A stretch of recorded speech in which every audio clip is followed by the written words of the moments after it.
Oh, yes, my friend, there is deliverance power in the blood of Jesus.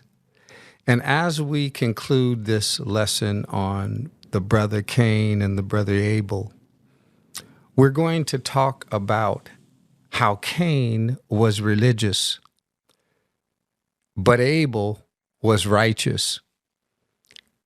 Jesus rebuked the scribes and the Pharisees in Matthew 23 and 35. They were the religious people of his time.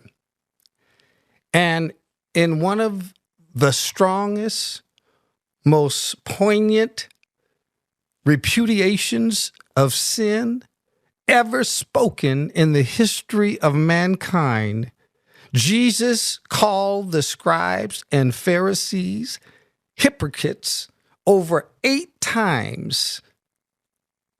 Over 8 times.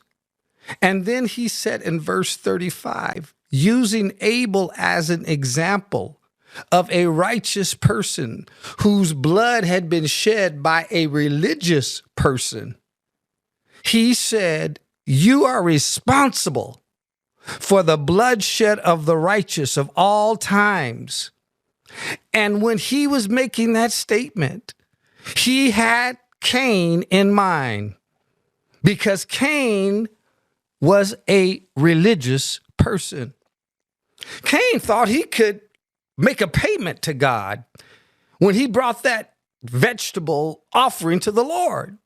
The Old Testament does let us know in Leviticus 27 and 30 that God accepted offerings of vegetation, but that was for the purposes of tithing, not an offering for the atonement of an individual's sins.